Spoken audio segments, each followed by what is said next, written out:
how much of the 1.8 billion funds raised from the VAT on school fees was directly spent on teaching staff in the state sector? I'm afraid I don't have the answer that was provided to you in front of me, but I'll do my best to answer that question. We made a commitment to end tax breaks for private schools in a manifesto. That is something that we said ahead of time would happen, and we have delivered. It will raise more than £1.8 billion a year by 29-30, but we are already investing more every year into schools than that number will raise by the end of the Parliament, although we are raising more than was originally forecast as set out in the autumn budget. So we are raising more through that, which does allow us to invest more in schools. Of course, the vast majority of what schools spend will go on staffing costs. The overwhelming proportion of their spend, it will vary slightly between schools, but the overwhelming proportion will be on staffing costs. And there is significant investment in the core schools budget, which we've already increased by £3.7 billion in 25-26 compared to 24-25. And if you consider that it is by the end of the Parliament that we will raise £1.8 billion a year through ending the tax breaks private schools enjoy, we are already surpassing what we committed to investing. So, Julie Robinson, the Chief Executive of the Independent Schools Council, has said that 105 independent schools have closed since this policy was introduced, and she expects more to close.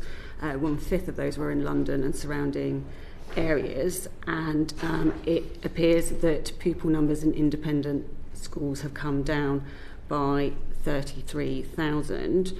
Do you recognise the negative impact on those children and local communities where those schools are closing? These are decisions that individual schools will need to consider. They are independent. They can make decisions about how they budget, how they run their institutions. But private schools have been closing long since VAT was announced. And you referenced London. We talked earlier about falling pupil numbers. That is particularly acute in London. Therefore, I would expect that there is reduced demand in both state and private sector.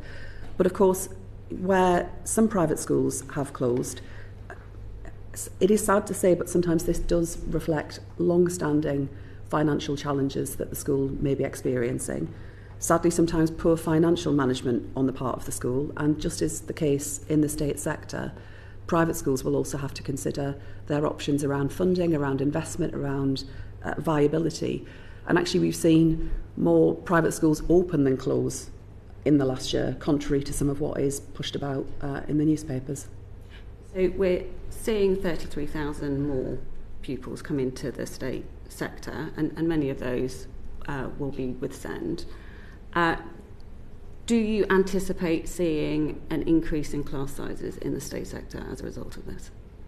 That's certainly not what we're experiencing at the moment, both in terms of the numbers but also the pupil-teacher ratios. And I think it's worth highlighting that the calculations and the analysis that underpins how much the policy will raise takes account of any questions around pupil movement. So it does already take account of that. So it net will give us £1.8 billion a year by 29-30 to invest in private schools.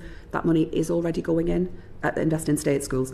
That money is already going in. And the closure rate that we've seen in non-special private schools is consistently in line with the pattern that we've seen over many, many years. I mean, private schools have choices to make about how much they choose to charge parents. Increasingly, they have made the decision to charge fees that way outstrip what parents are able to pay. They are independent. If that is their choice, that is their choice. But parents also have choices about how they spend their money and what they choose.